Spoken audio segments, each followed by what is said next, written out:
I didn't notice them until the elevator doors closed. 5 men, spread out like pieces on a chessboard, too deliberate to be random. One by the stairwell exit, 2 near the concrete pillars, another leaning against a black SUV 3 rows down. The 5th closest pretended to check his phone, but his eyes hadn't left me since I stepped out of the building. My keys bit into my palm. I kept walking toward my car, heels clicking against oil-stained concrete, the sound bouncing off low ceilings and dim fluorescent lights. The parking garage smelled like gasoline and something metallic I didn't want to name. Keep moving. Don't look back. I'd worked late again. The marketing firm had been hemorrhaging clients since the Rossi account pulled out last month. No explanation. Just gone. My boss had been frantic, paranoid, checking over his shoulder during meetings. I'd chalked it up to corporate stress. Now I wondered if I'd been wrong. The man by the SUV pushed off, slow and unhurried. Another stepped out from behind a pillar. My heartbeat kicked up, a drum against my ribs. Row G, 6 cars away. I could see my silver Honda, passenger side facing me, driver's side pressed against the wall. I'd parked there this morning because someone had taken my usual spot. Stupid. Cornered. 4 cars. The footsteps behind me multiplied, syncing up, no longer pretending. 3 cars. My thumb found the unlock button. The Honda chirped, taillights flashing once. I lunged for the door handle. A hand clamped over my wrist. Miss Harlow. The voice came from behind me, smooth and American despite the faint Eastern European curl on the W. I twisted, but his grip was iron. He was tall, square-jawed, expensive suit, stretched over shoulders that had seen a gym and probably a few back-alley brawls. "You're going to come with us," he said. "Not a question. Like hell I am." I drove my heel down onto his instep hard. He grunted, grip loosening just enough. I yanked free, fumbled the door. Open. Threw myself inside. Locked it. Hands shaking, I jammed the key into the ignition. The engine turned over. Then died. No. No, I tried again. Nothing. Just a sick clicking sound. A shadow fell across my windshield. One of them crouched down, eye level with me through the glass. Younger than the others, maybe mid-20s, with a thin scar bisecting his left eyebrow. He smiled. Lifted a small black device in his palm, no bigger than a cigarette lighter. A kill switch. My stomach dropped. He pointed toward the passenger door, mouthing, "Get out." I didn't move. He tapped the glass with his knuckles, still smiling. Behind him, the others closed in, a tightening noose. I could see their faces now blank, professional, the kind of men who'd done this before. My phone. I reached for my purse, fingers closing around the edge of my phone case. The driver's side window exploded. Not shattered. Exploded. Safety glass sprayed inward in a glittering cloud as a hand reached through, unlocked the door from the inside, and hauled it open. I screamed, swinging my purse wildly, but someone grabbed my arm, dragged me out onto the concrete. I hit the ground hard, palms scraping, purse spilling, lipstick, receipts, my phone skittering toward a storm drain. "Stop fighting." The voice was different, older, tired.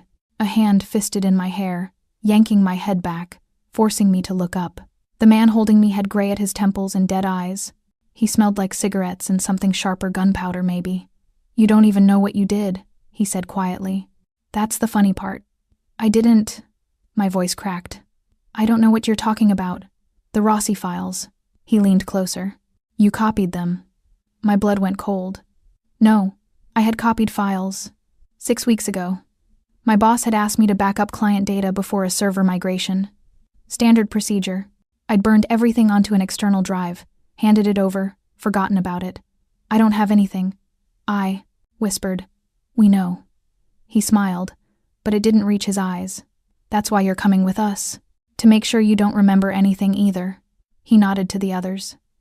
2 of them moved toward me. Then the lights went out, all of them. Every fluorescent fixture in the garage, all at once, like someone had thrown a master breaker. Darkness swallowed us whole, thick, disorienting, complete, shouting, footsteps scattering. A metallic click I recognized from movies. Safeties flicking off. I couldn't see, couldn't breathe. The hand in my hair released, and I collapsed forward, palms flat against freezing concrete. Then I heard it. Footsteps. Slow, deliberate. Coming from the direction of the stairwell, echoing through the black, someone was walking toward us. Vincenzo. The name came from one of the men, low and urgent, cut off by a sound I'd never heard before. Something between a crack and a wet thud. A body hit the ground. Silence. Then another crack. Another body. I pressed myself against my car, trying to make myself smaller, invisible. My eyes adjusted just enough to see shapes moving in the dark fluid. Efficient, brutal. A muzzle flash lit the garage for half a second. In that strobe of light, I saw him. Tall, dark suit, no tie, black hair pushed back from a face carved from stone and shadow. And his eyes, cold, calm, fixed on the men around me like they were already dead. The gunshot still rang in my ears when the darkness returned. More sounds, grunts, something snapping, a choked-off scream, then the footsteps again. Closer, stopping, right, in, front, of, me. I couldn't see him anymore, but I could feel him. The air changed, thickening, charged with something I didn't have a name for. "Stay behind me." His voice was low, quiet, absolutely certain. "What? Stay behind me." A hand, warm, solid, pressed against my shoulder, guiding me backward, positioning me against the car.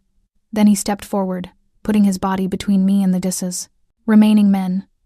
The lights flickered, came back on. 4 bodies on the ground. The 5th, the one with the scar, stood frozen 10 feet away, gun raised but shaking. The man in front of me didn't move. "Walk away," he said. Scarface's hand trembled. "Rossi will." Rossi answers to me. The air left the garage. Scarface's face went white.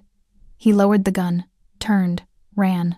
I couldn't move, couldn't think, could only stare at the broad shoulders in front of me, the crisp lines of his suit, the absolute stillness in his posture. He turned, and I saw his face clearly for the first time. Sharp jaw, straight nose, eyes the color of smoke and steel, studying me like I was a problem he hadn't decided how to solve yet. "Who are you?" I breathed. His mouth curved, not quite a smile. "Someone you should have met a long time ago." He drove like he owned the road. Maybe he did. I sat in the passenger seat of a car that cost more than my yearly salary. All black leather and dark wood, silent except for the purr of the engine, and tried to remember how to breathe normally. "Someone you should have met a long time ago." The words kept circling back, a riddle I couldn't solve. My hands were still shaking. I'd tucked them between my knees to hide it, but I could feel his awareness even when he wasn't looking at me. Like he cataloged everything. The tremor in my fingers, the way I'd pressed myself against the door when he'd opened it, gesturing for me to get in. I hadn't gotten in willingly. I'd looked at the bodies on the concrete unconscious. I'd realized with dizzy relief, chests still rising and falling, and then back at him. At the absolute certainty in his posture that I would obey. "Stay behind me." I'd obeyed. Now I was trapped in a moving vehicle, with a man who'd taken down 5 armed men in less than 2 minutes, and I didn't even know his name. "Where are we going?" "Where?" My voice came out steadier than I expected. "Somewhere safe." "That's not an answer." "It's the only one. You're getting right now." I turned to look at him fully. His profile was all sharp angles, strong nose, defined jaw, the kind of bone structure that belonged on Roman coins or Renaissance paintings. He kept his eyes on the road, one hand on the wheel, the other resting on his thigh. Relaxed, controlled, like he hadn't just killed. No, not killed. They were breathing. "You knew my name," I said, "back in the garage. Before any of this." His jaw tightened, barely perceptible. "Yes. How? I make it my business to know things." "That's not—" I stopped, frustration building in my chest. "Who the hell are you?" Silence stretched between us, broken only by the soft sound of rain starting against the windshield. We'd left downtown, heading north toward the warehouse district. Streetlights flickered past, casting moving shadows across his face. When he finally spoke, his voice was quieter. "Dante Moretti." The name hit me like cold water. Moretti. I'd heard it before, whispered in. The break room at work after the Rossi account vanished. Mentioned on the news in careful, neutral tones when discussing alleged organized crime connections and ongoing investigations. The kind of name that made people look over their shoulders. I couldn't finish. "Yes." My stomach twisted. "You're one of them." "The Mafia?" The word sounded almost amused in his mouth. Is that what you're trying to say? I pressed harder against the door, hand finding the handle. We were moving at 60 miles per hour, rain slicking the streets, but my brain was screaming, get out, get out, get out, don't. His voice cut through my panic, sharp as glass. I didn't save you to hurt you, Arya. Hearing my first name in his mouth felt too intimate. Wrong. Then why? I demanded. Why were you there? Why did you... I gestured helplessly. All of that? He was quiet for a long moment, taking a turn onto a tree-lined street I didn't recognize. Old mansions rose on either side, set back, behind iron gates and manicured lawns. Money. Old money. Because they were going to kill you, he said finally. And I couldn't allow that. Why not? He glanced at me then, just for a second. Something moved behind his eyes, calculation maybe. Or something heavier. Because you're worth more alive. The words settled over me like ice. Worth more alive. I'm not. My voice cracked. I don't have anything. I don't know anything. Those files. I was doing my job. I didn't even look at them. I know. Then why? Because Marco Rossi thinks you did. He pulled up to a gate, pressed something on the dashboard. The gate swung open silently. And what Marco thinks determines whether you see tomorrow. The car rolled forward into a circular driveway. A house, no, a mansion rose before us. All stone and glass and elegant columns. Warm light glowed from tall windows. It looked like something from a movie. Untouchable. Dangerous. He killed the engine. Neither of us moved. Rain drummed on the roof, a steady rhythm that should have been soothing but only made the silence between us more suffocating. What's in the files? I asked quietly. Names.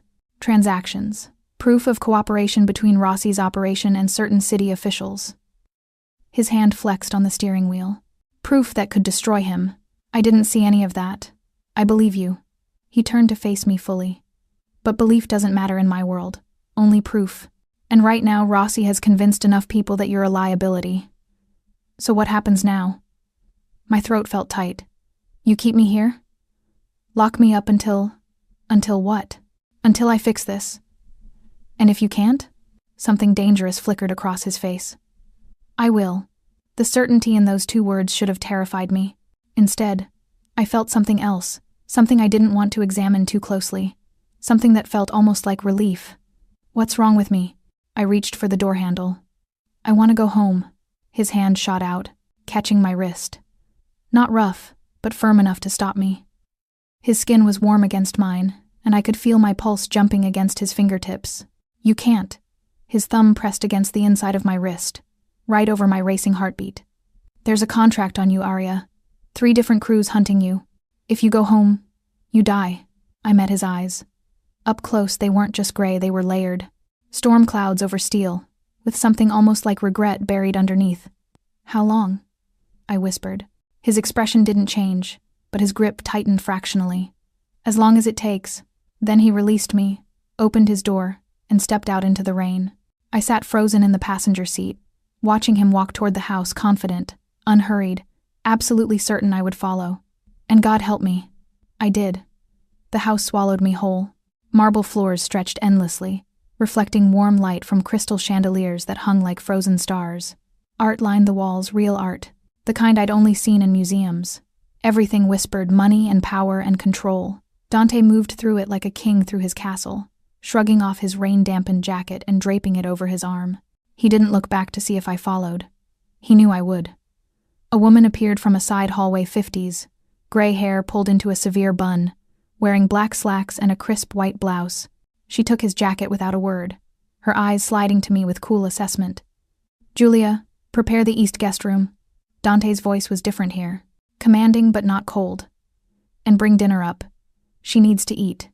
She, not Miss Harlow, not Arya, just she, like I'd become an object to be managed. Si, signore. Julia disappeared down another hallway. Dante turned to me. You'll stay on the 2nd floor? East wing. There are clothes in the closet that should fit. Bathroom stocked. You keep women's clothes? The words came out sharper than I intended. Something flickered across his face, amusement maybe. My sister visits occasionally. Sister. The word felt wrong attached to him. Too human. Come. He moved toward a curved staircase, clearly expecting me to follow. I didn't move. He stopped, hand on the banister, and turned back. In the chandelier light, I could see details I'd missed in the garage, a thin scar cutting through his left eyebrow, the faint shadow of exhaustion under his eyes, the way his shirt collar sat open at the throat, revealing a sliver of olive skin. "I'm not going to hurt you," he said quietly. "People who say that usually do. Then consider me the exception." He climbed 2 steps, paused. "You can stay down here if you prefer, but you're not leaving. Those are the options." My hands curled into fists. I could scream. "You could."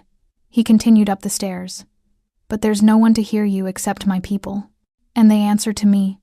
I stood in that enormous foyer, rain still pounding against windows I couldn't see, and felt the weight of my choices pressing down. Stay and become a prisoner in a gilded cage. Run and die in a parking garage or alley or wherever Rossi's men found me next. Some choice. I followed him up the stairs. The east guest room was bigger than my entire apartment. Floor-to-ceiling windows overlooked manicured gardens, now dark except for subtle path lighting that turned the rain into silver threads. A king-sized bed dominated one wall, dressed in cream and gold. An antique writing desk sat beneath one window. A door led to what I assumed was the bathroom. It was beautiful. It was a cage. "Dinner will be here soon." Dante stood in the doorway, not quite entering. "Try to eat something." "Why do you care if I eat?" He studied me for a long moment, expression unreadable. "Because you're under my protection now. That means something." "What does it mean?" I turned to face him fully. "That I'm property? An asset? What am I to you?" His jaw tightened. "Someone who needs to stay alive." "That's not an answer. It's the only one you're getting tonight." He moved to leave, and something in me snapped. I crossed the space between us before I could think better of it, grabbing his arm. His muscles tensed under my fingers, solid and warm through the fabric of his shirt. "I deserve real answers," I said, hating how my voice shook. "You pulled me into this whatever this is. You don't get to keep me in the dark." He looked down at my hand on his arm, then back up at my face.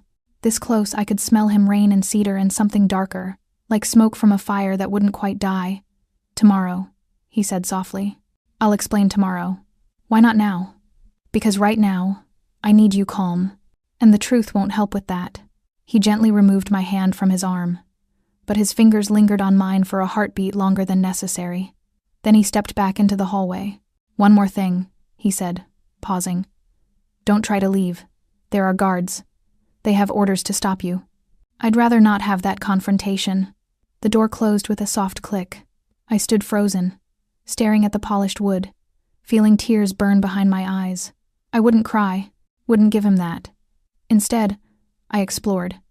The bathroom was marble and gold, stocked with expensive soaps and thick towels. The closet held clothes in my size: dresses, jeans, soft sweaters, all with tags still attached. Like he'd prepared for this. Like he'd known. I changed into a sweater and leggings, needing to shed my work clothes like a skin I no longer fit. Julia brought dinner on a silver tray: pasta with fresh vegetables, crusty bread, a glass of red wine. I ate mechanically, tasting nothing. After, I stood at the window, watching rain sheet down the glass. That's when I heard it. Music. Faint, drifting up from somewhere below. A violin. I pressed my ear against the door. Yes, definitely a violin, playing something slow and achingly sad. Something classical I didn't recognize but felt in my chest. Anyway, I shouldn't have opened the door, but I did. The hallway was dimly lit, wall sconces casting more shadow than light. I followed the sound down the stairs, through corridors I hadn't seen before, deeper into the house. The music grew louder. I found myself outside a closed door, light seeping beneath it. The violin sang behind the wood, mournful, beautiful, played by someone who understood grief. My hand hovered over the handle. Don't. I turned it anyway. The door swung open. Dante stood in the center of a study lined with books, violin tucked under his chin, eyes closed. He wore only his dress pants and a thin white undershirt, feet bare on dark hardwood. The bow moved across strings like a confession, drawing out notes that sounded like loneliness and rage and something breaking. He opened his eyes, saw me, didn't stop playing. We stared at each other across the space, predator and prey, savior and captive. something else I didn't have words for. When the last note faded, the silence felt alive. "You play," I whispered. "My mother taught me." His voice was rough, unguarded. "Before she died." He set the violin down with careful precision. "You should be in your room, Arya." "Why?" I stepped inside. "What are you hiding?" His expression shifted, something dangerous rising to the surface. "Everything. Get out." The words came quiet, controlled, but I heard the violence underneath. Like ice over deep water, one wrong step and I'd fall through. I should have listened.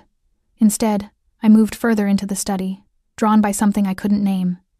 Maybe defiance, maybe exhaustion, maybe the way he'd looked at me in the garage like I mattered, even if I didn't understand why. I said, "I heard you." I wrapped my arms around myself, suddenly aware of how thin the borrowed sweater was. "But I'm already here, and you said you'd explain tomorrow. Why not now?" His hand flexed at his side, then relaxed with visible effort. He was good at control, I realized, exceptionally good, which meant the moments when it slipped were significant. Like now. "You don't know what you're asking," he said. "Then tell me." Rain lashed against the windows behind him, and somewhere in the house, a clock chimed midnight. The study smelled like leather and old books and the cedar scent that clung to his skin. Personal. Intimate. A space no one else entered. I'd violated something by coming here. Dante moved to a mahogany desk near the window, reaching for a crystal decanter. He poured 2 fingers of amber liquid into a glass, downed it in one swallow. Didn't offer me any. "Marco Rossi runs the South Side," he said, back still to me. "Drugs, protection, gambling. Standard operations. But 6 months ago, he started getting ambitious, started thinking he could expand north." "Your territory," I guessed. "Yes." He poured another glass, slower this time. "There are rules in this world, boundaries, break them. And," he made a small gesture, "consequences. So what, your enemies?" "No." He turned, leaning against the desk, glass cradled in one hand. "We're at war." The word hung between us, heavy and cold. "The files you copied," he continued. "They weren't just client records.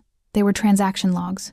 Proof that Rossi's been laundering money through your firm for 2 years, using legitimate businesses to clean dirty cash."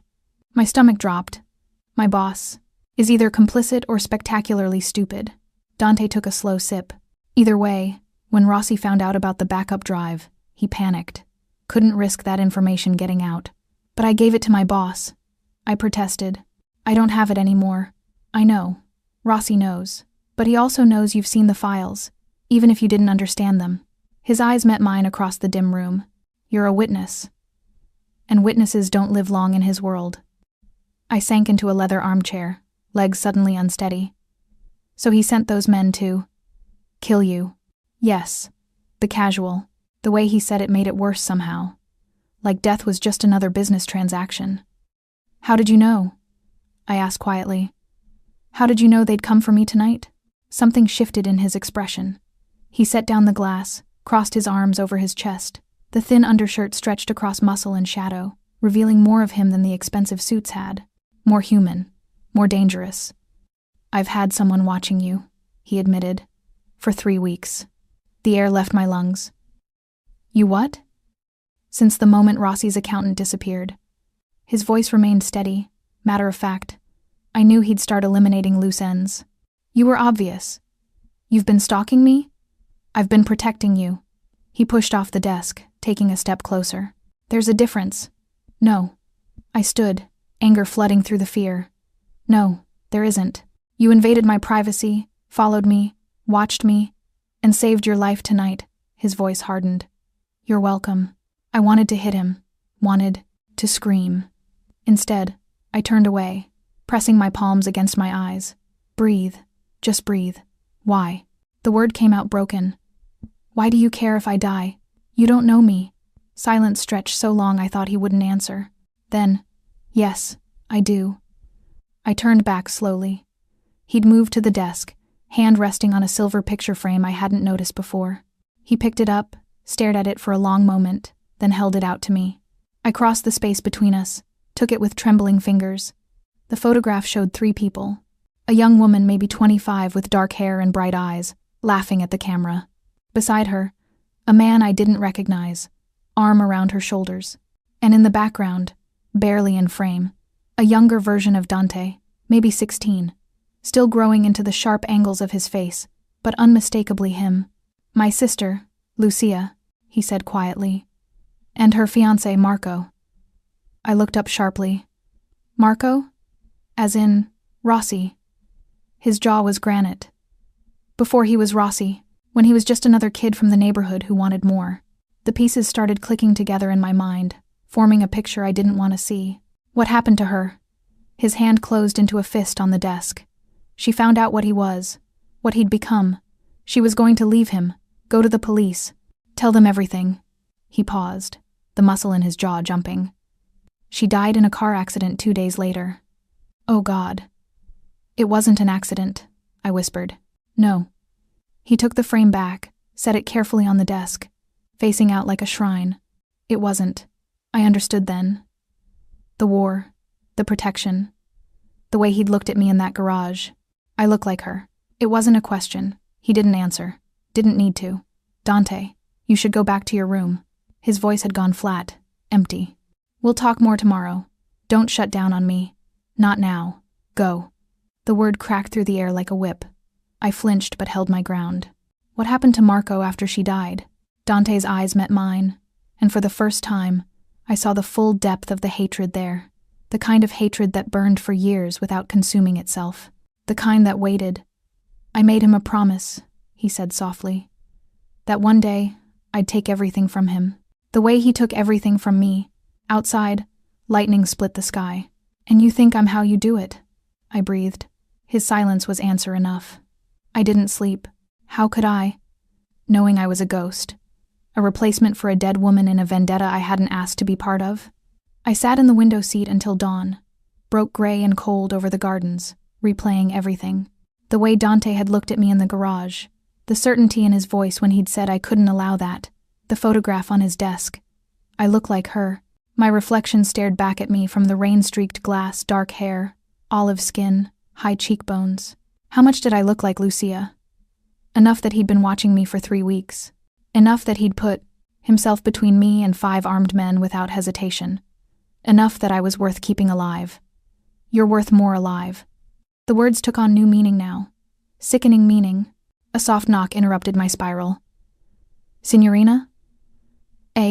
Julia's voice, muffled through the door. Breakfast. I didn't answer, but she entered anyway, carrying another silver tray. Coffee, pastries, fresh fruit. She set it on the small table near the window, her movements efficient and silent. He's asking for you, she said. Downstairs, when you're ready. And if I'm not ready? Her eyes dark and knowing met mine. Then he'll wait. But Signor Moretti is not a patient man. She left before I could respond. I forced down coffee and half a pastry, then dressed in jeans and a simple black sweater from the closet. My clothes, my size.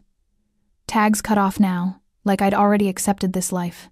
No, I was leaving. Today. As soon as I could figure out how to get past the guards Dante had mentioned. But first, I needed answers. I found him in a different room this time, a sunlit breakfast nook overlooking the gardens. He sat at a small wrought iron table, reading a newspaper, espresso cup at his elbow. He'd changed into a fresh suit, charcoal gray, tie perfectly knotted, back to the controlled exterior. Like last night hadn't happened. He looked up when I entered, folded the paper with precise movements. You didn't sleep, he observed. Neither did you. A ghost of something amusement? Respect? Crossed his face. No. I sat across from him uninvited. I want to leave. No, that's not. You want answers, he interrupted smoothly. Then ask. But the answer to leaving is no, now and for the foreseeable future. My hands curled in my lap. You're using me, as bait or leverage or I don't even know what. But I'm not her, Dante. I'm not Lucia. His expression didn't change, but something flickered behind his eyes. I know that. Do you? I leaned forward. Because from where I'm sitting, it looks like you're playing out some revenge fantasy with a woman who just happens to look like your dead sister. That's not what this is. Then what is it? He stood abruptly, crossing to the window, hands in his pockets. The morning light cut sharp angles across his profile, highlighting the tension in his shoulders. Marco Rossi killed my sister because she knew too much, he said, voice low and controlled. Because she was going to expose him, make him vulnerable. He turned to face me. You're in the exact same position. You've seen files that could destroy him. You're a liability he needs to eliminate. So you're protecting me out of the goodness of your heart? I'm protecting you because I refuse to watch another innocent woman die for his mistakes. The words came out harder than he probably intended. Whether you look like Lucia or not. I wanted to believe him. God, I wanted to. But you are going to use me against him, I said quietly, aren't you? He held my gaze for a long moment. Then, slowly, deliberately, he crossed back to the table and sat down, poured himself more espresso with steady hands. Yes, he said simply. The honesty shouldn't have surprised me, but it did. How? By keeping you alive. He took a sip, set the cup down. Every day you breathe is a day Marco knows he failed. A day he has to wonder when you'll surface, what you'll say, who you'll tell. His eyes found mine. You become his obsession, his weakness. While you do what? Wait for him to make a mistake? While I dismantle his empire piece by piece. He leaned back, utterly calm. He's already destabilized, paranoid about the files. Your survival will push him over the edge. He'll get reckless, and when he does, you'll destroy him. Yes, I should have felt horror, fear. Instead, I felt something closer to exhaustion. This was my life now. A pawn in a war I hadn't known existed until yesterday. What if I go to the police? I asked. Tell them everything? You'd be dead within 12 hours. He said it without emotion. Marco has half the department on his payroll. The other half are too scared to act. So I have no choice. You have one choice. He leaned forward, forearms on the table. Trust me, or die trying to run. The words hung between us, brutal and honest. And after? My voice came out smaller than I intended. After you've destroyed Rossi, what happens to me then? Something shifted in his expression, subtle but there. You go back to your life. Just like that? Just like that. I didn't believe him. Couldn't afford to. I need fresh air, I said, standing. The gardens. I'm going for a walk. Fine. He stood as well. I'll come with you. That's not. You don't go anywhere alone, Arya. His tone left no room for argument. Not until this is over. I wanted to fight, to scream about autonomy and choice and freedom. Instead, I walked to the door. He followed. The gardens were beautiful. Manicured hedges, stone paths, a fountain at the center that tinkled softly in the morning air. But I barely saw any of it. I was too aware of him beside me. Not touching, maintaining a careful distance, but there, solid, present, watching. Why a violin? I asked suddenly. He glanced at me, surprised. What? Last night. You play violin. Why? He was quiet for several steps. My mother believed music kept us human, reminded us we could create something beautiful in an ugly world. And does it? Sometimes. We rounded a corner, and I saw at a bench beneath a cherry tree, petals scattered across the stone like pink snow. I sat without asking permission. He remained standing, scanning the perimeter with practiced eyes. You can't watch me every second, I said. I can try. That's not living. That's existing. He looked down at me then, really looked, and something in his expression softened, just slightly. For now, existing is enough.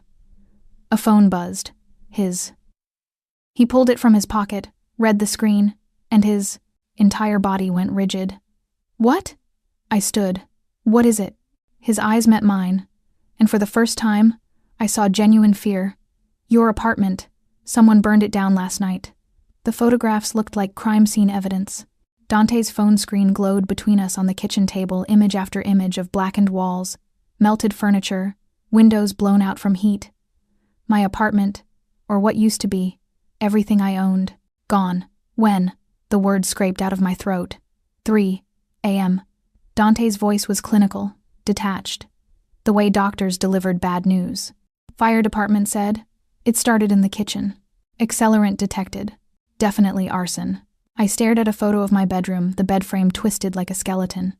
My grandmother's quilt reduced to ash. The book I'd been reading still visible on the nightstand. cover curled and black. "They thought I was home," I whispered.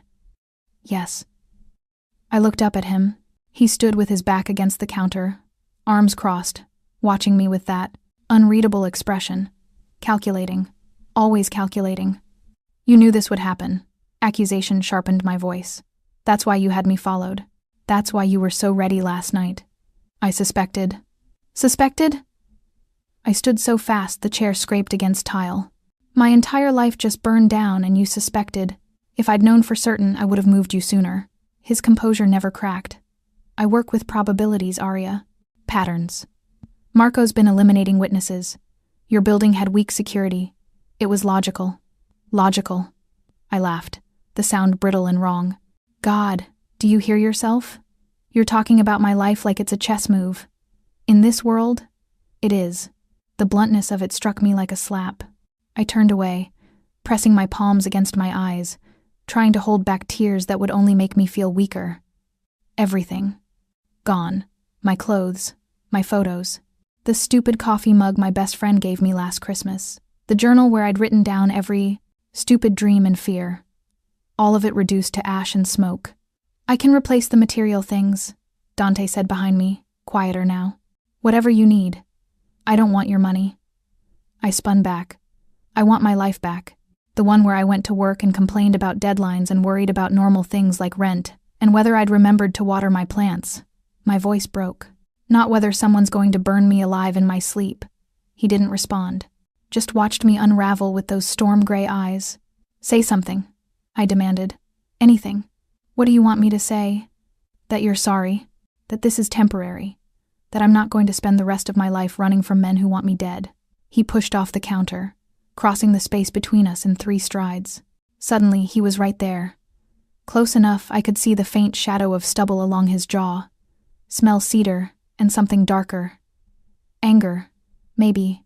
Barely contained. "I can't promise temporary," he said, voice low and rough. "I can't promise you'll ever feel safe again. This world, my world, it doesn't work that way. Once you're in, you're in. I didn't choose this. Neither did Lucia." The name came out like a wound. She didn't choose to fall in love with a monster. Didn't choose to die for it, but she did. His hand came up, hesitating an inch from my face, then dropping. "At least you're still breathing. At least you have a chance." The raw pain in his voice stopped me cold. "Tell me about her," I said softly. "Really tell me. Not just the ending." His jaw worked. For a moment I thought he'd refuse. Then, "She was good. Genuinely good. In a way that shouldn't exist in families like ours." He moved to the window, gaze distant. "She volunteered at shelters. Read to sick kids at the hospital. Believed people could change." "Did you believe that?" "Enway, no. Brutal honesty. But I believed her. And when she said Marco was different, that he wanted out," he stopped, hands curling into fists. "I believed her enough to let him get close. It's not your fault she died. Isn't it?" He turned, and the look on his face was devastating. I knew what he was, what he wanted. Power, control. My sister was collateral, a way into the family. His voice dropped to something almost inaudible. I should have stopped it. I crossed to him without thinking, driven by something I didn't understand. Compassion, connection, the shared weight of guilt we both carried. "You can't save everyone," I said. "I could have saved her. Maybe. Or maybe she would have loved him anyway. Made her own choices." I hesitated, then added, "Like I'm making mine now." His eyes snapped to my face. "What choice?" "To stay." The word surprised me as much as him. "Not because you're forcing me, not because I don't have options, but because if I run, I'm dead. And if I'm going to survive this..." I took a breath. "I'd rather do it with someone who actually gives a damn whether I make it." Something shifted in the air. Between us. Dangerous. Electric. "I'm not a good man, Arya." His voice had gone rough. "I've killed. Destroyed. Taken things I wanted without remorse. I know. You should be terrified of me. I am." I held his gaze. "But I'm more terrified of them." He studied my face like he was memorizing it. His hand lifted again, and this time it didn't stop. Fingertips brushed my cheek, gentle, questioning, completely at odds with everything I knew about him. "You remind me of her," he admitted quietly. "The goodness, The fire. But you're not her. You're... His phone buzzed, harsh and insistent. He pulled back, checked the screen, and his entire expression went dark. What? My stomach dropped. Marco. He looked at me, something dangerous igniting behind his eyes. He wants to meet. That's insane. He just tried to kill me. He doesn't know you're here. Dante's voice had gone cold, strategic. He thinks you're dead. Which means, this is your chance. I understood suddenly. To get close to him. Yes. When? Tonight. Neutral ground. Old church on the east side. He tucked the phone away. I'm going alone. Like hell you are. His eyes snapped to mine, sharp with warning. This isn't negotiable. You're right. I lifted my chin. Because I'm coming with you. Absolutely not. He wants to confirm I'm dead, doesn't he? The pieces clicked together. What better way than to see me walk into that church alive? Dante's expression shifted surprise, calculation, something that might have been admiration. You have no idea what you're suggesting. Then tell me. He stepped closer. Close enough I had to tilt my head back to maintain eye contact. If you walk into that church, he said softly, everything changes. There's no going back. No pretending you're an innocent caught in the crossfire. His hand found my chin, tipping it up. You become a weapon. My weapon. Against him. My heart hammered against my ribs. Good. His thumb traced my lower lip barely. There. Devastating. You're sure? I thought of the photographs. My burned apartment. The life I'd never get back. I'm sure. Something dark and satisfied crossed his face. Then we have work to do. The dress hung in my room like a threat. Blood red. Silk. Cut to devastate. You want me to wear that?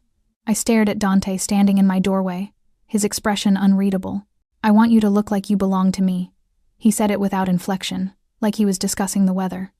Marco needs to believe you're under my protection. Completely. The dress makes a statement. That I'm your property? That you're untouchable. He stepped inside, picked up the hanger, held the dress against me. His eyes traveled down, clinical and assessing. He'll recognize the designer, the cost. He'll understand exactly what it means. What does it mean? His gaze lifted to mine. That I value you enough to mark you as mine. The words settled over my skin like heat. I'm not yours, I said quietly. Tonight you are. He draped the dress across the bed. Put it on. We leave in an hour. He turned to go. Dante. He stopped, back to me. What if this doesn't work? What if he... I couldn't finish. Then I kill him. Simple. Final. And anyone else who tries to hurt you. The door closed behind him. I stared at the dress, hands trembling.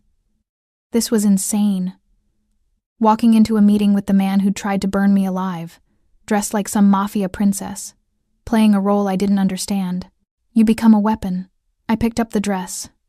An hour later, I barely recognized myself.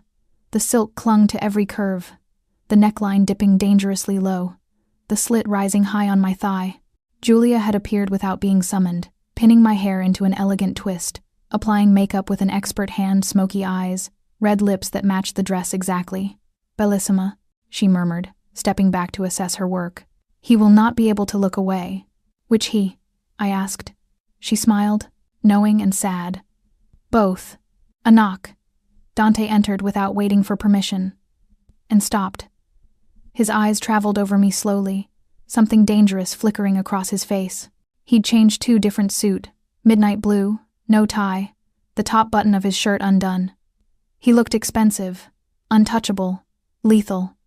Perfect, he said. Voice rough. I feel ridiculous. You look like mine. He crossed to me, pulled a long velvet box from his jacket. One more thing. Inside, a diamond necklace, delicate chain, single teardrop stone that probably cost more than my yearly salary. I can't. You can. You will. He moved behind me, lifting the necklace. His fingers brushed my neck as he fastened the clasp, warm against my skin. Everything tonight is calculated, Arya. The dress. The jewels. The way you stand beside me. His breath ghosted against my ear. He needs to see you as untouchable, as mine. I watched our reflection in the mirror, him behind me, hands still on my shoulders. The diamond catching light at my throat. We looked like we belonged together. The thought terrified me. "What do I say to him?" I asked. "Nothing." His hands tightened fractionally. "You don't speak unless spoken to. You don't meet his eyes. You stay beside me silent and perfect, while I negotiate." "Negotiate what?" "Territory. Terms. The usual theater." He released me, stepping back. "But what he'll really be watching is you, trying to understand how you survived, how you ended up here. And if he doesn't believe it, he will." Dante's voice carried absolute certainty. "Because I'm going to make him believe the only thing he fears." "What's that?" His eyes met mine in the mirror, cold and calculating. "That I took something of his and made it mine." The car ride was silent. Dante drove this time. No driver, no witnesses. Just the two of us in the dark interior, city lights sliding past like memories. I watched his hands on the wheel, steady, controlled. The same hands that had fastened diamonds around my throat. "The church is neutral ground," he said finally. "Sacred space. Even we respect certain rules." "You mean you won't kill each other inside?" "We'll try not to." Almost a smile. "But if things go wrong, they won't." He glanced at me. "You sound certain." "I'm not." I turned to face him. "But I trust you to keep me alive." "That's enough." Something passed across his face.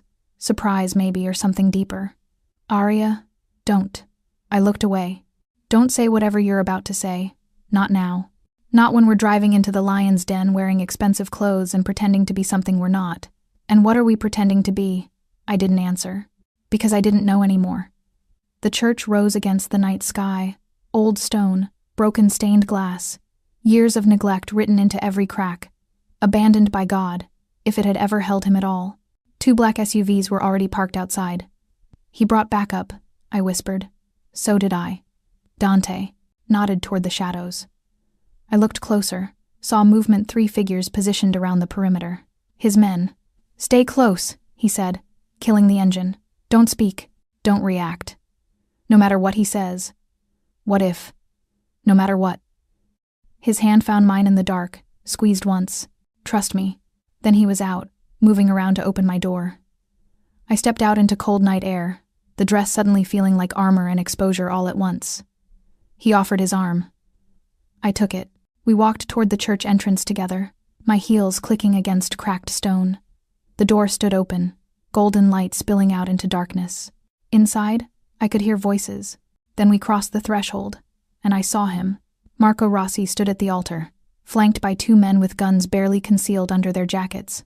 He was handsome in a dangerous way, sharp suit, dark hair, cruel mouth. Exactly the kind of man who'd kill his fiancée and sleep soundly after. His eyes found me, and everything stopped. He went, pale. Actually pale, like he'd seen a ghost. "Cristo Santo," he breathed. Dante's hand tightened on my arm, keeping me anchored beside him. "Hello, Marco." His voice echoed through the empty church. "I believe you two have met." Marco's eyes never left my face. "This isn't possible." "She's alive?" Dante smiled, cold and vicious. "Yes. Surprise." "You?" Marco's hand moved toward his jacket. Dante didn't flinch. "I wouldn't. Not in a house of God." The silence stretched, brittle as glass. Then Marco laughed harsh, disbelieving. "You brought her here. To me." He stepped forward. "Do you have any idea what you've done?" "Perfectly." "Then you know." Marco's smile turned savage. "I can't let her leave." Dante's voice dropped to something lethal. "Try it." Marco's men moved. So did Dante's. And suddenly the church wasn't neutral ground anymore. Everything happened in seconds. Dante shoved me behind him as guns emerged from jackets. 3, 4, too many.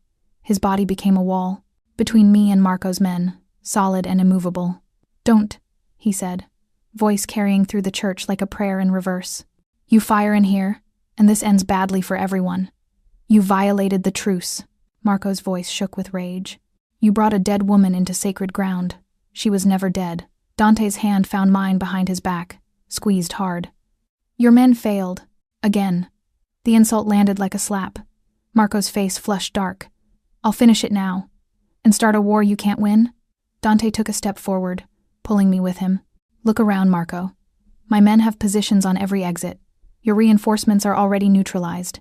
You pull that trigger, and you don't leave this church breathing." Silence. Thick and suffocating. I could feel my pulse in my throat, the diamond necklace suddenly too tight. Dante's hand remained locked around mine, anchoring me even as he faced down armed men like they were nothing. Marco's eyes darted to the shadows, calculations, running behind them, then back to me. "Why?" he asked, voice strained. "Why does she matter to you? That's my concern." "She looks—" He stopped, something breaking across his face. "Madonna, she looks just like—" "Say her name." Dante's voice went deadly quiet. "Say my sister's name, Marco. I dare you." The air crystallized. Marco's jaw worked. His gun hand trembled, rage or fear. I couldn't tell. "You think I don't know what you're doing?" He gestured at me with his free hand. "Playing dress-up with some girl who resembles her? This is sick, Dante. Even for you. The only sick thing here is you." Dante released my hand, took another step forward. "You murdered Lucia because she saw what you really were. A coward. A nothing playing at power. I loved her. You killed her." The words exploded through the church, bouncing off stone and broken glass. "You rigged her brakes because she was going to expose you, because you couldn't control her. That was an accident. Bugiardo. Liar." Dante's hands curled into fists. "You confessed to your accountant, the same one you had killed 3 weeks ago. Did you think I wouldn't find out?" Marco's face drained of color. "That's right." Dante's smile was terrible. "I have recordings, testimony, proof you murdered my sister in cold blood." He paused, letting it sink in.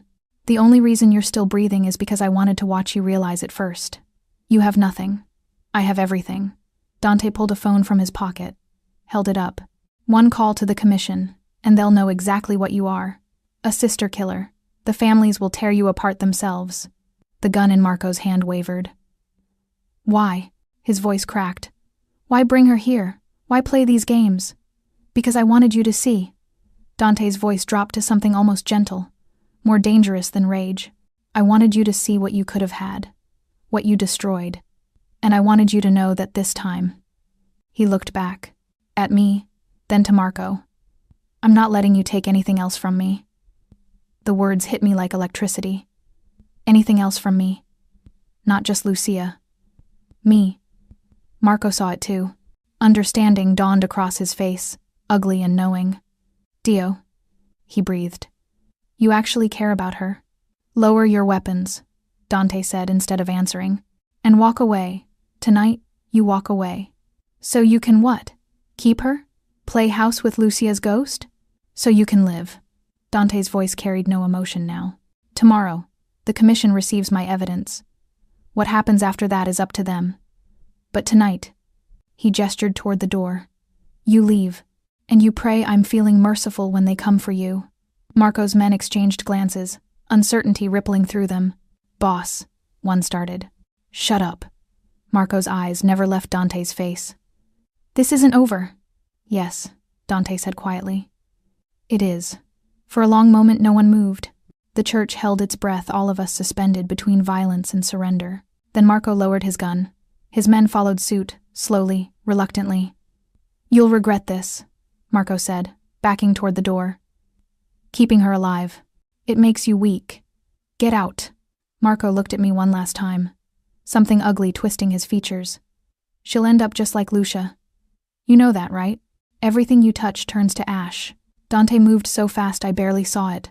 One moment he was beside me, the next he had Marco against the wall, forearm across his throat.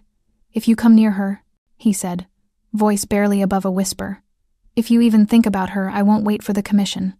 I'll kill you myself, slowly. Do you understand?" Marco's face was turning red, hands clawing at Dante's arm. "Do you understand?" "Yes," Marco choked out. Dante released him. Marco stumbled, coughing, his men rushing to support him. They retreated toward the door, weapons still drawn but pointed down. Marco paused at the threshold, one hand on his throat. "This was a mistake, Dante." His voice was raw, a fatal one. Then they were gone, footsteps echoing into nothing. The church fell silent. Dante stood frozen, staring at the empty doorway, chest heaving like he'd run miles. His hands were shaking, barely noticeable, but there. "Dante," he turned, and the look on his face stopped me cold.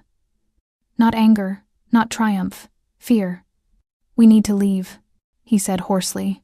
Now. What? Why? Because I just declared war. He crossed to me, grabbed my hand, and I used you as the reason. The implications crashed over me like cold water. Oh God, he'll come for you now. Not to kill you. Dante's grip tightened. To take you, to prove a point. Then we go back to your house. It's not safe anymore. Nowhere is. He pulled me toward a side door I hadn't noticed. I have a place. Off the grid. We leave tonight. For how long? He looked back at me, and I saw the truth in his eyes before he said it. Until one of us is dead, outside. Sirens wailed in the distance. And, somewhere in the dark, I heard footsteps, running toward us. The safe house was a lie. Not in location. We'd driven 2 hours north, deep into wooded hills where houses disappeared behind gates and silence, but in name. Nothing about the cabin felt safe. Not with Dante pacing like a caged animal. Not with my heart still hammering from the church. Not with the weight of what he'd said pressing down on everything. Until one of us is dead. I stood at the window, still wearing the red dress, watching dawn break over pine trees. We'd arrived at 3 a.m. No luggage, no plan. Just the clothes on our backs and the guns Dante had pulled from a hidden panel in the car. Behind me, I heard him stop pacing.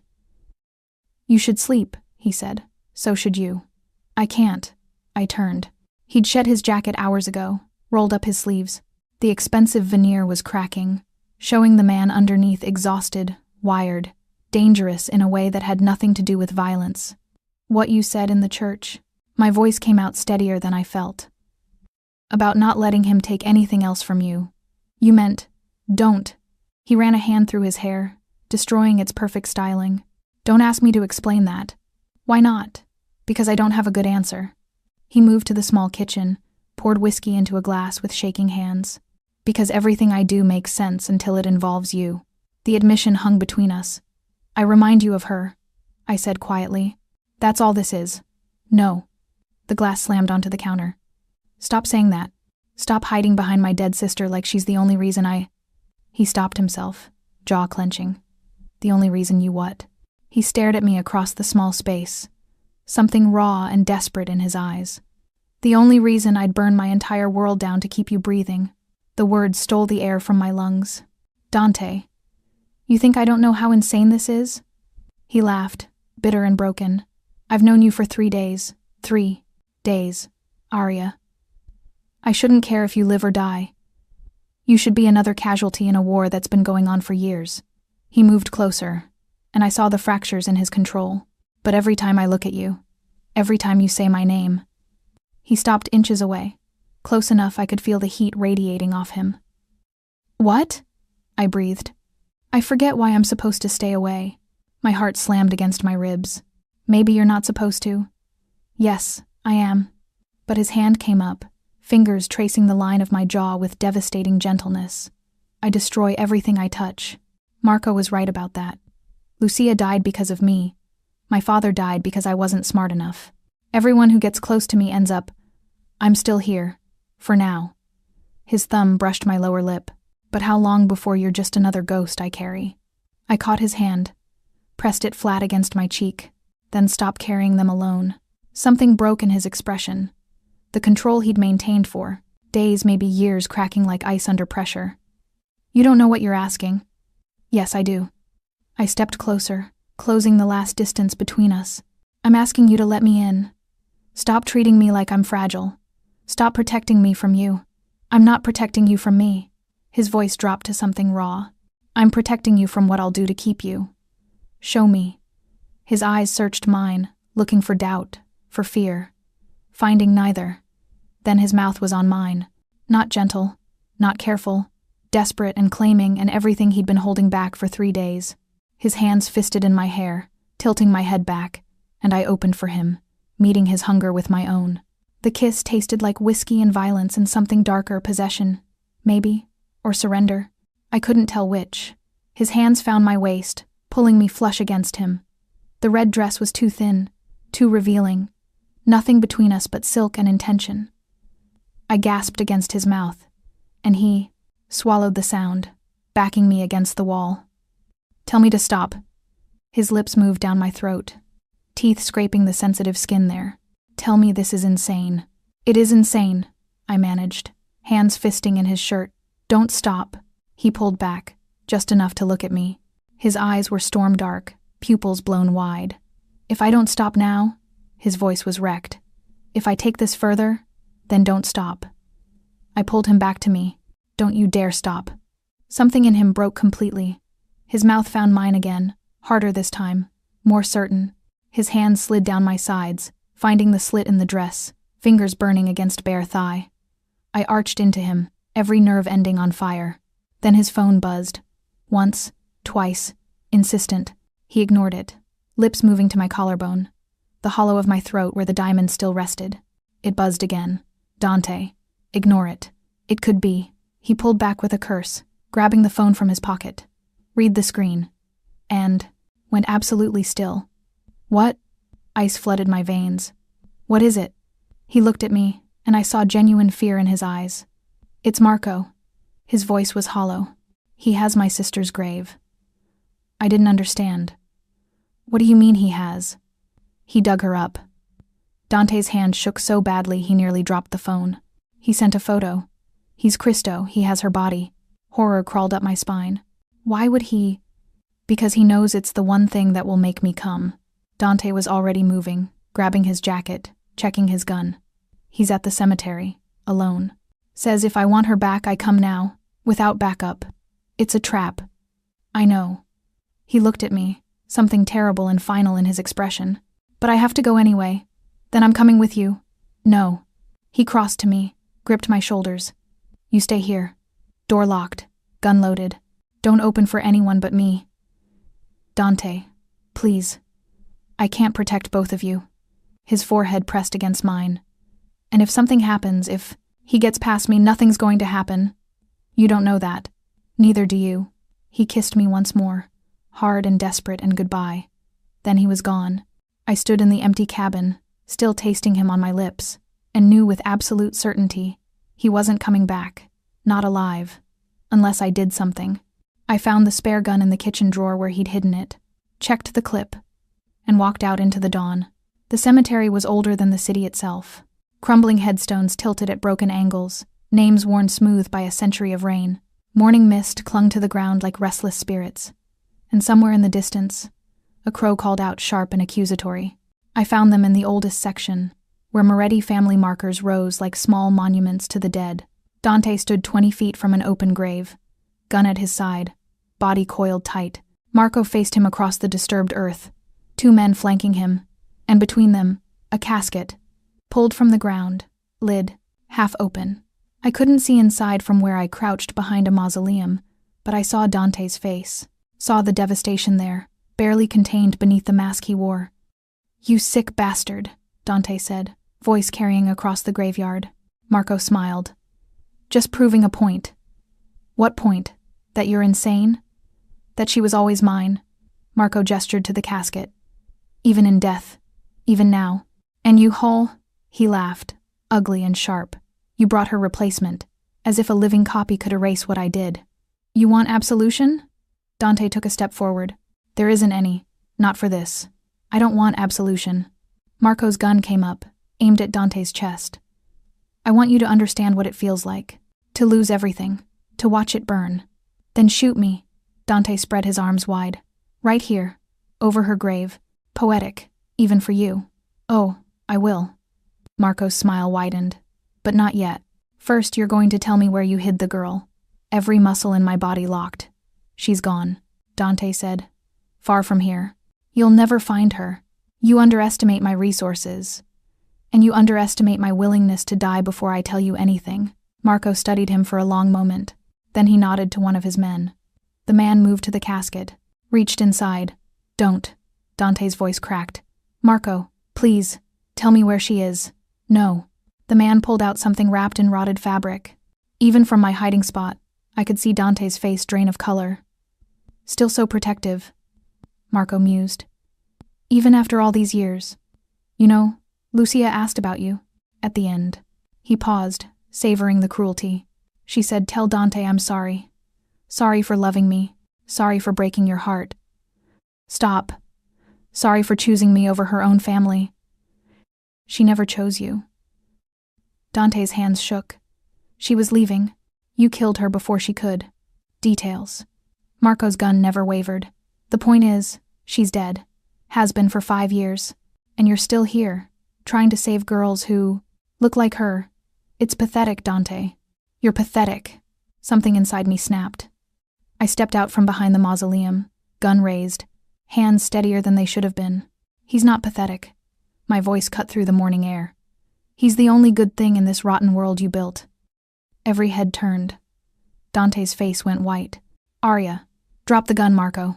I kept mine trained on him. Or I shoot. Marco laughed, delighted. Well, this just got interesting. He gestured to his men. See? I told you she'd come. They always come for him. I said drop it. Or what? You'll kill me? His smile was vicious. You don't have it in you, sweetheart. I can see it. The hesitation. The morality. He took a step toward me. You're too good to pull that trigger. He was right. My finger trembled on the trigger, but I couldn't make it move that final millimeter. Couldn't cross the line from victim to killer. That's what I thought. Marco's gun swung toward me. Now, the shot. Cracked through the cemetery like thunder. Marco stumbled, red blooming across his shoulder. His gun clattered to the ground. Dante stood with his weapon raised, smoke curling from the barrel. You're right, he said quietly. She's too good to pull that trigger. His eyes found mine across the space. But I'm not. Marco's men moved, reaching for their weapons. Don't. Dante's voice carried absolute authority. Unless you want to join him. They froze, hands hovering over holsters. This is between Marco and me, Dante continued, never lowering his gun. Has been for 5 years. You walk away now. I let you live. You stay, you die with him. The men exchanged glances. Then slowly they backed away. Smart. Marco clutched his shoulder, blood seeping between his fingers. You shot me. In a graveyard. Over your dead sisters. I shot you because you aimed at her. Dante moved closer, gun trained on Marco's head now. Because in that moment I had to choose. Lucia's memory or Arya's life. His voice dropped. And I chose her. The words hung in the morning air, heavy with truth. So kill me, Marco spat. Finish it. Avenge your precious sister. Dante's finger tightened on the trigger, then stopped. No, he said finally. What? I'm not giving you the easy way out. Dante lowered the gun slightly. You're going to live, Marco. Going to spend the next 20 years in prison, thinking about what you did. About the girl you killed, and the empire you lost. He pulled out his phone with his free hand. The commission's already been notified. Police are on their way. And the evidence, all of it is being released to every major news outlet within the hour. Understanding dawned on Marco's face. Horror. You're destroying everything. The families, the alliances. I'm burning it all down. Dante's smile was terrible. For her, for Lucia, for every person you hurt to build your kingdom. He looked at me. And for the chance to be something better. Sirens. Wailed in the distance, growing closer. Marco lunged. Not at Dante. At me. He was fast, even wounded, desperation giving him strength. His hands caught my arm, yanking me forward, using me as a shield. The gun pressed against my temple. Now we negotiate. Marco gasped in my ear. Dante went absolutely still. Let her go. Car. Keys. Safe passage. Marco's breath was hot against my neck. Or I paint this cemetery with her brains. Marco. Now. I felt it then, the slight tremor in Marco's hand. Blood loss. Shock. Weakness. I drove my elbow back into his wounded shoulder. He screamed. Grip loosening, I dropped. Rolled. Dante's shot was perfect. Marco fell, clutching his leg, gun skittering away across wet grass. Then Dante was there, pulling me up, hands on my face, checking for injuries. Are you hurt? Did he? I'm fine. I grabbed his shirt, pulled him close. I'm fine. Police cars screeched into the cemetery, doors slamming, voices shouting. Dante wrapped his arms around me, tucking my face against his chest as officers surrounded us. I heard commands, questions, the click of handcuffs on Marco's wrists. It's over, Dante murmured against my hair. It's finally over. I looked up at him, saw exhaustion and relief, and something else, something that looked dangerously like hope. What happens now? I asked. He smiled, small and real and devastating. Now, his hand found mine, fingers lacing tight. We get to find out who we are when we're not running. The sun broke through the mist, warming the cold graves around us. And for the first time in days, I could breathe. 3 months later, the violin music drifted through the house, melancholy and beautiful. I found him in the study, bow moving across strings, eyes closed. But this time, when he sensed me in the doorway, he didn't stop playing, just opened his eyes and smiled. "Come here," he said softly. I crossed to him, and he set down the violin, pulled me into his arms. "You're getting better," I teased. Less sad, more hopeful. I had a good teacher. His lips brushed my forehead. She taught me that not everything has to end in tragedy. Smart woman, the smartest. His hand found my chin, tilting my face up. She also taught me that sometimes the best things come from the worst situations. Like what? His smile turned genuine, the kind that still took my breath away. Like us. And when he kissed me, it tasted like survival and second chances and the promise of days no longer numbered.